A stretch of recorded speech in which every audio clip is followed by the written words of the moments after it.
Circle Time Magazine is a professional development talk show for early childhood educators. This show gives real-world examples of teaching and learning in a variety of early childhood education settings. Ideas for using appropriate and accessible materials. Every episode has tips and methods for you to try out too.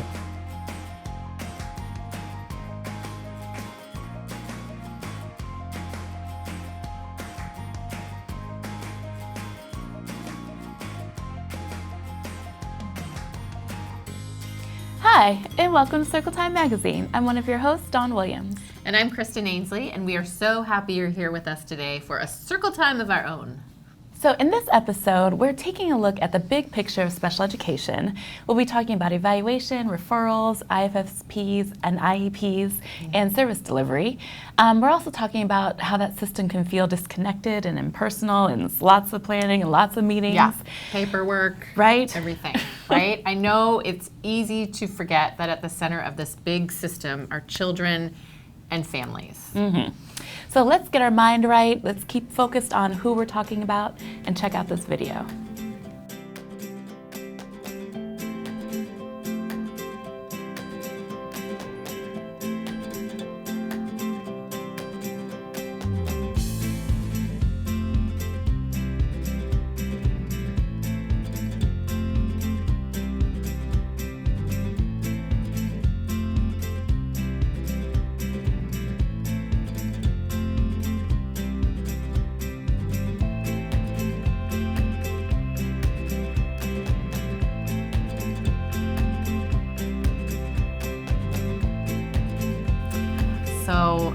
So cute, right? So sweet. My mind is right. My mind is right, right? This is who we're talking about. So you and I know we did not get into teaching and early childhood teaching so that we could interact with a big system or that we could do paperwork. Not necessarily. No, right? So it was because we love children, we love families, and we love trying to figure out ways for children to access their environment in better ways, right? Yeah. So let's keep that feeling close and in mind as we talk through this episode. So knowledge is power. Yes. The goal of this episode today is to help you be informed about the special education system for children ages birth to 5 so you feel better prepared to support children and families in your care. Yep. In this episode, we'll talk through the different touch points you may have with the system, including referral, evaluation, and supporting annual goals. Yep. During this episode, we'll talk about different parts of the process using video clips that highlight the early intervention and special education system. So let's take a look at this graphic. We're going to use this to guide us throughout this episode, and it will also reappear throughout the season as we talk about different supports. Mm-hmm. So at the center of the system are children and families. They interact with each part of the process. You as their general education teacher will have various touch points in that process. Not all of them, but in some cases it really does impact what you do. Right. So we won't talk about each step, but today we'll highlight those where there's an impact on you. If you have some concerns about a child's development, this is a conversation to have with families. This can be kind of the beginning of starting off a special education journey, if you will, for families. And talking to the families is always the first step. Yeah. We're going to show you a clip from a bonus episode about really tips for having these sensitive conversations with families, because it can be challenging to bring up concerns, but it's very important. So let's watch. Yeah, the conversations like this aren't easy, but they are important. Absolutely. They really are important, and these types of conversations are a part of your job. And so some things to actually think about even before you have that conversation, thinking about meeting space and location, privacy. These are private conversations. This is confidential. This is very sensitive information that you're sharing with family. So really taking a look at that and making sure that you have a space where you can hold a private conversation. Think about the time of day that works best for the family. And I always like to add, make sure you give the time to hold the discussion. I think sometimes, when you're really busy, you're thinking, okay, 5 o'clock, we're going to have this conversation, and 5:15, we're going to be done. And that's not really given time to hold discussion. So you really need to think that through. Have your notes with you. It's okay to bring your notes. That's why you did all of that work in advance. You know, another strategy to use is really try to use an approach that sparks a conversation as much as possible. So I'll give a really simple example. So you might start off by saying something like, Jonathan is such a delight to have in the classroom. He has got so much to say. You know, sometimes I have a hard time understanding everything that he is saying. And I notice his friends have a hard time understanding him too. What do you see at home? You've led with this child's strengths, and then you've moved into the areas that you're starting to have some question about. And in so doing, opening the door to have some back and forth conversation with the family. Right, and asking, what do you think? You know, what are you seeing at home? I like that. Giving them that chance. Right, absolutely. You know, make sure to describe the behaviors that you're seeing. So again, avoid labeling. Another thing to always be doing is ask if the pediatrician or healthcare provider has ever expressed concerns. That's important information. Hopefully, because you've opened that door for that back and forth conversation, you're naturally finding out what strategies have been working well at home. You're really doing that because you're approaching this as a team. When you have concerns and you're thinking about recommending that a family take some additional steps, make sure you have those resources available to provide to the family during your meeting. And then in addition, always suggest that they talk to their pediatrician or their healthcare provider. Enrica is absolutely right. Having conversations with families about what they're seeing at home and what you observed when the child is in your care, that is definitely what comes first. Absolutely. So this conversation you have with a family could start off, again, the whole referral process. So let's continue with the same clip about how to make a referral and the steps that happen after that. There are a couple of different paths. So if the child is birth to 3, they would contact their local early intervention agency. If the child is 3 to 5, they would just give their local school, their elementary school, a call, or contact their local school district. And it's really important to remember that a family does not need a doctor's referral to contact either early intervention or the school district. They simply need to call up and say, I have concerns about my child's development or behavior, and I'd like my child evaluated to see if they qualify for services, either early intervention or school district services. Hopefully that streamlines things for families to be able to know that they can call directly. And so what the agency or the school district would do is they will complete an evaluation of the child to determine if the child is eligible for services. And these evaluations are at no cost to the family. So that is also important to keep in mind. Right, absolutely. And eligibility is based on a developmental delay using standardized testing, or the therapists who are providing the testing can also determine that based on informed clinical opinion, the child would qualify for services. You know, what can you tell teachers about sort of the details of this whole process? What can a teacher do? So I can speak to early intervention since that's where I work. So once a child is found to be eligible, a family resources coordinator, or FRC, will work with the family to develop an individualized family service plan, or IFSP. And that will address a child's physical, cognitive, communication, social, emotional, and adaptive areas of development. And services on the IFSP can include, we have multiple services. There can be special instruction, family training and counseling and home visits, physical therapy, occupational therapy, speech therapy. It's also important to keep in mind that with early intervention, the services should occur in the child's natural environment. So in the home or in the child care, wherever the child is spending their time. The providers would go to that location and provide those services. as a child begins to get closer to age 3, they would move from early intervention to the school district, and the FRC helps them with that transition process. Okay. And they can help provide support either as they transition to a special education preschool, if that's necessary, or other community services.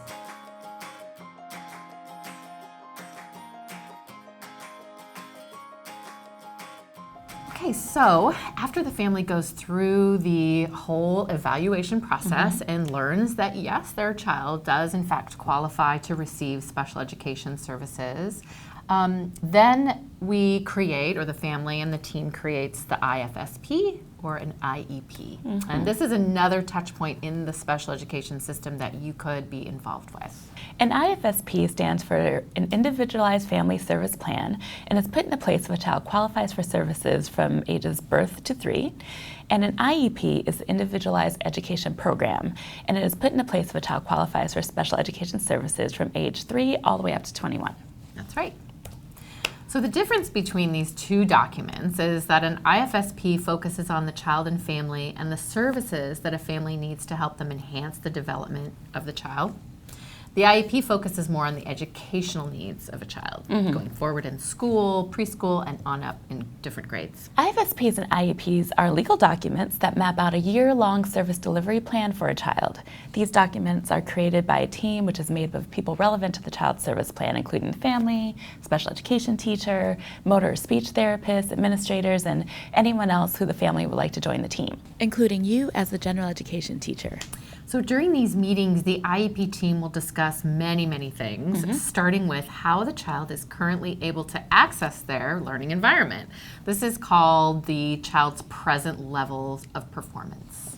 Therapist and special education teacher then explain the child's evaluation test scores and areas of development that the child qualifies in to receive specially designed instruction or special education.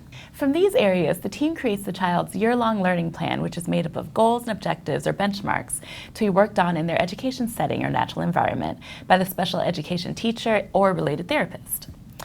IFSPs and IEPs can be confusing if you haven't been involved in the process before. Yes. So we gathered lots of resources that help share with you to make sense of the entire process. Yeah, one of our favorite resources is called IEP Basics, and it's created by a recent high school graduate who went through the special education system himself. And he created this website as a way to help inform people about the whole IEP process. And I really wish that this resource was available when we were teaching. I would have used it a lot. And we're really excited. He's going to be on the show in the future. Yep. So one of the things, we just wanted to highlight some things for you about this website. It's really great basic information, but even when you look at this first page about the basics, it tells you what an IEP is, what does the IEP stand for, which students would qualify, how often is it renewed, like all those initial basic questions you have, it does a great job of answering. Yeah. This placement tab is really great too. It talks about where a child might be placed and what those different options look like. Yeah. So go explore this site. It's nice, it's clean, it's clear, and it gives you some great information that's really accessible. So another great resource to help you make sense of IFSPs and IEPs are our bonus episodes available on our website. We've actually got full-blown IFSP and IEP meetings where you can watch the whole thing from beginning to the end. We'll cover who's there, how they're coming up with goals, how they're talking about evaluation. It really gives you some great insight, so please take advantage of those as well. Yeah, those are great resources. So going back to the document itself, the part of an IFSP or IEP document that you as a general education teacher could personally be involved in is in helping to work on a child's goals and objectives in your own setting. So as a general education teacher, you won't personally be responsible for creating the goals or for managing them, because that's what the special education teacher does. But you can have a huge impact on a child's progress and goals by working on them in your setting. So let's watch a portion of one of our bonus episodes. This is from the IFSP video, and we'll see how the therapist and family discusses the goals that are important to them in the family's life. Let's watch. Is this the main goal? Like, the big one. Yep. So, what about how many how many parents during this say I want my child to have like typical development? Oh, 90%. Like, I was just going to say, I mean, 95%. I'm pretty sure Yeah. like that's my goal, Right. right? My Right. goal is that my child will look like a typical 1-year-old. Yeah. And so what does that mean to you, or what does that look like to you for Ben to, Well, like around a year, kids are, saying mama and dada and have a few other words that they're using really consistently, usually walking without support. well, that definitely sounds like something that we could be adding in as an outcome as well. And so if you're thinking that, hey, for me, what it means for Ben to be keeping up with milestones is for him down the road to be able to do these things, those sound like great outcomes for us to create, or overarching goals. So if we're, motor is your area of concern and that's kind of the area you're thinking in, and you're saying like, hey, I'm seeing other kids, further on down the road, being able to walk without support. That sounds like a great outcome for us to have for Ben. So we can have, in addition to that goal that we've created, or in place of that goal that we've created, having for him to be able to walk without support. And then underneath that, within our criteria, we can add some of these things that we've already been talking about, or like mini goals that kind of will lead to being able to participate. Definitely. Okay. We'd that like to sounds address good. that car seat challenge nice and early for you too. Yeah. So this is such a great example for an IFSP meeting. The therapist gives an example to start out, and the parent also provides a goal she wants to work on. It's just a nice back and forth that we see in there. It is. It's so great to just get a real look inside a real IFSP meeting. It's really great. Next, we'll watch a review of goals from an IEP meeting. We just had his IEP, but we thought we would review kind of what he's working on in class, and also talk about kind of how we're working on the goals in class. Okay. And then also, if you have any questions, or if you want some ideas of ways to support that at home, Yeah. there might be some fun activities that you could just do at home that we want to make it really fun, but also things that are maybe kind of working on those areas that we're addressing for fine motor and gross motor. So the first goal was talking about cutting. So he uses his helper hand for the paper, and then getting his thumb in that good position for cutting. So we'll be working on that at school. But one thing I was thinking about was a way to improve cutting skills is also like doing things that have kind of that same action but aren't necessarily cutting.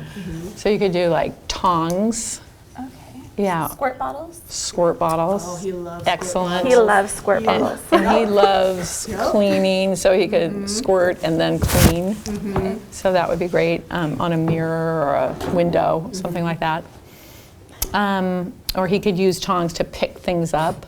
Okay. Clothespins And kind of so has that Do we same want the grasp. same pincher kind of Yeah, I'm thinking more like this, kind of more Okay. of a little bit of a whole hand. Because he got like one of those little claws. Yeah, claws. And he are loves that, like awesome. where you Oh, great. So he could pick up a beanbag or pick up something that he can grab, a toy, a soft toy, So and that put it's it in a also bucket. controlling Yes. His Controlling the grasp and release, that would be awesome. Brush your teeth.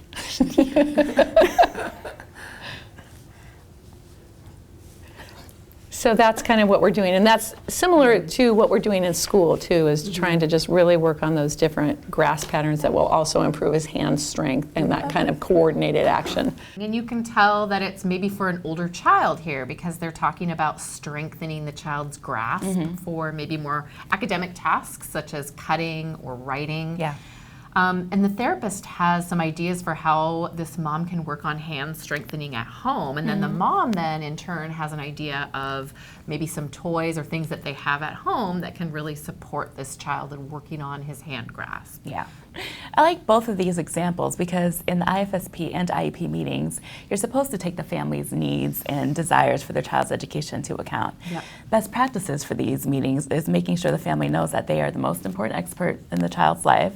And we love these examples because the best meetings we've been to are the ones where there's strong collaboration between everyone, and these examples do that. Absolutely. The next area in the special education system that you may be involved in is service delivery. These are services delivered by a special education teacher or a therapist, such as an occupational therapist, physical therapist, or speech therapist. These services are required to be delivered in a child's natural environment, and for very young children, this is often in their home or in a daycare setting, and for older children, this could be in a preschool setting among lots of other children. Whatever setting you are working in, you can play a big part in helping the child progress by working on the objectives or benchmarks with this child in your setting. So let's take a look at these two video examples of service delivery happening. One is of a toddler working on jumping with his therapist, and the other is of an infant with a teacher in the family's home working on extending a child's reach. Okay, try again. Ready? Down. Jump. Oh, try one more time. Down. Jump. Oh, little bend. Jump. Oh, okay, let's try one more. Ready? Little. Big jump. Get 2 feet up. Ready, Eli? Little bend. Big jump. Jump. Jump. Bend. We're never going to get one. I know. Jump. Good try. One more. One more try. Ready? One more try. Last one. Okay, one more. Little bend. Big jump. All right, so this first clip was of Eli, a little boy named Eli, with his physical therapist, Sean, and you'll hear more about Eli and his mom, Paige, and his physical therapist, Sean, later in the season. This clip is great because it's an example of delivering services in the child's natural environment, just outside, either at a park or at your center. Yeah. They are working on the goal of jumping with both feet off the ground. That's definitely a goal you can work on because jumping is something that children in your children are going to do. That's right, many times. Right? And when you're armed with that information about, for Eli, needing to jump with both feet off the ground, you'll be able to help a child like that make progress too, because you could always work on jumping, but knowing that specifically means that you could just provide more opportunities around that. So maybe during outdoor play, you go do hopscotch with Eli, and you're just checking to see, is he jumping with both feet off the ground? Maybe there's some prompts I could use that his physical therapist used. You're just able to provide more intentional opportunities that can help make that goal come to fruition. So this second clip was great because it shows the services being delivered in the home, which is common for infants, of course, because that's definitely their natural environment. This clip, the early interventionist works on practicing with the mom and kind of giving some consultation for how to work on stretching and reaching for toys and grasping items. What I think we'll do is use some of these toys and kind of hold them out for him and have him practice reaching and grasping something with both hands. Do you have any predictions about what you think he might do with some of these toys? I think he'll grab the ones that rattle. Yeah, he'll like the noise and the, oh, sweet boy. Okay, so I'll hold him up, and then why don't you take some of these toys or pick a couple that you think he might like reaching for. Maybe something that he can grasp with both hands. Oops. And see what he does. He's gonna do, sweet boy. Can you get it? Can you get it? Can you practice? Oh, almost. You got it. Get it. You got it. Oh! Yay. Oh, you dropped it. Uh-oh. You dropped it. Can you get it? Oh. Gotta reach for it. Can you do it? You can do it. You can do it. Oh, Mama buddy. You did it. So in this situation, the family could then share with you what was worked on during the therapy session, maybe, so that when the child is in your care, you can plan opportunities for reaching and grasping of toys with this little baby. Yeah.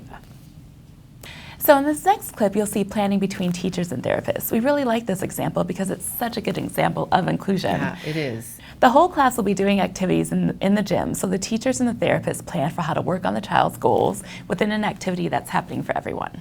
So one of the things that we really tried to do before the break was to come up with strategies to embed her mobility stuff into the classroom routine and into recess and gym time.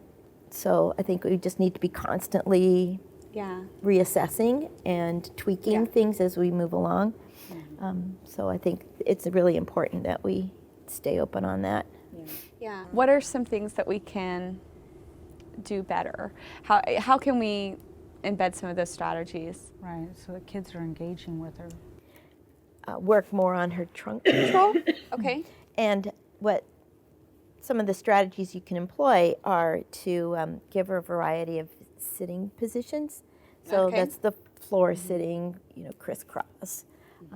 And that's using the tumble form or a beanbag chair, and positioning her so that she has the ability to challenge herself in this direction. Okay. She's not going to be able to do a whole lot of twisting or side to side, but this is the first developmental movement, is front to back. Okay. So we can maybe encourage her to do some of that. Okay. So I'm wondering if we can take some pictures of her in different positions and then give that to her aide so that she can see. I think that's a great idea. Yeah. So I can see different positions for her. Yeah. How did it go in the gym before break? She was really into it. The other students got into it. She didn't look drastically different from everybody else. Great.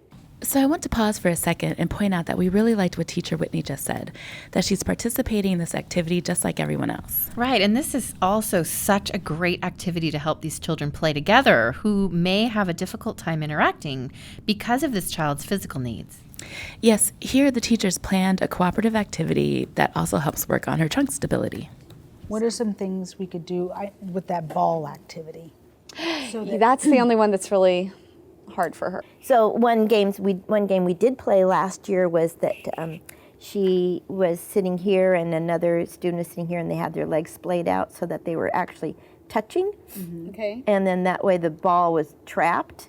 So we could maybe bring that circle in closer, and maybe instead of the kids they're just throwing, rolling it. Maybe it's just rolling. Rolling. They could roll with their hands, or maybe they could try rolling with their feet too.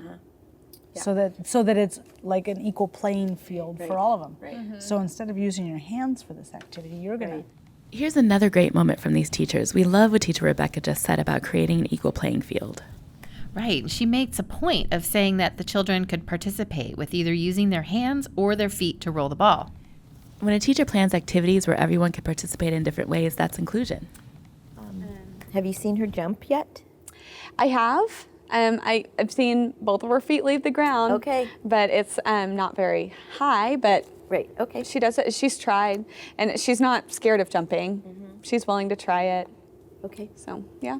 I was going to tell you. So we worked on her going down the slide. She was pretty terrified to be first. But I really do feel like it's a little bit more of a visual thing. Yeah, because it does this too. So you get a little bit of a blind, that blind spot. Yeah.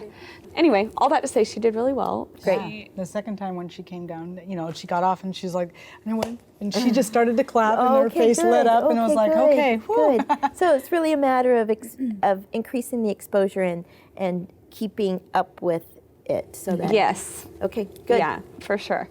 And she did need someone to hold her hand to get up the steps the first couple of times, but after that she could get up the steps themselves by herself.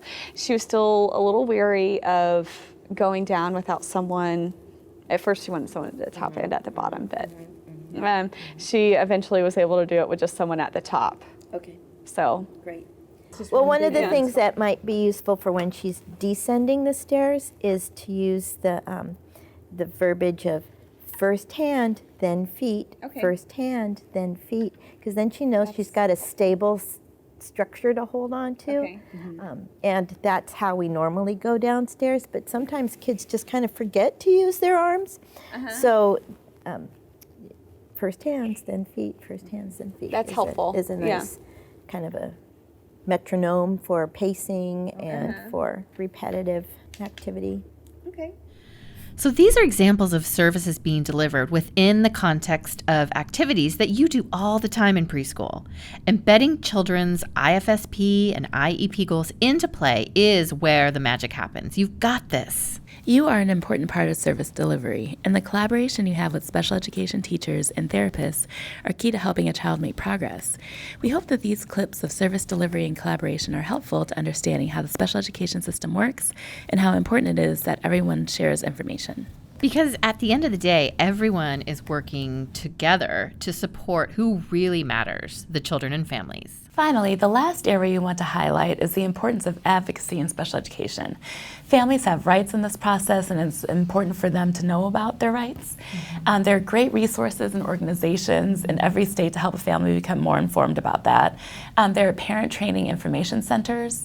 Those are in every single state. They might be called something different in your state, but if you put in Parent Training Information Center into Google or any website browser, you should be able to find what that is for your state, and they're full of helpful resources for families. Absolutely. Speaking of that, we wanted to show you this quick video clip of one of the fathers we interviewed talking about a resource that he was able to go to because his Birth of Three Center told him about it. They come through with so many more strategies and so many more examples of what you can do, and they're there to help you.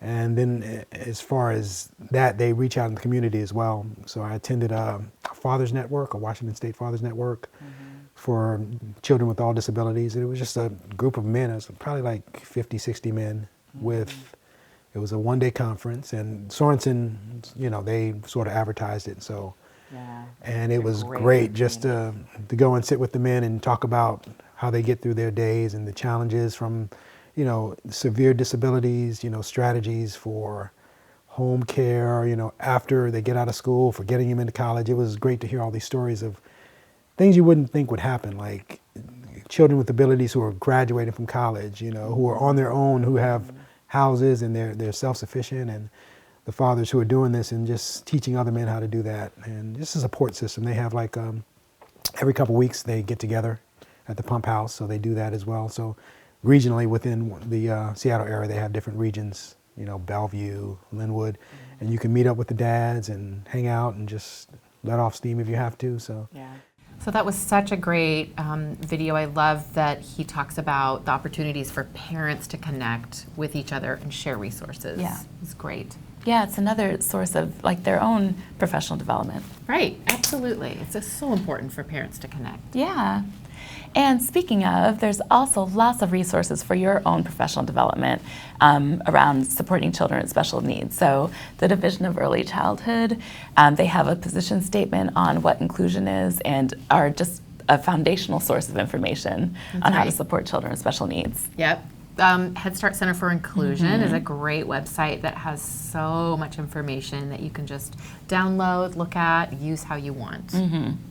And Special Quest was a great project that was focused on supporting infants with special needs and helping teams collaborate around supporting them. All of these places are where you can learn more about how to support children with special needs. So this has been a big episode, very big. Lots of information designed to help you support families through the IFSP and IEP process and to inform you about the ways that you may interact with the special education system. So please check our website for more links to videos, some of the videos we talked about, the longer versions of them, resources, websites, and information to help you support your families. So thank you for joining us today. We're really happy you were here with us. Yeah, our goal is to help you feel informed, prepared about the special education system. Knowledge is power. Knowledge is power. The more you know, the better prepared you can be. That's right. Thank you for joining our Circle Time today.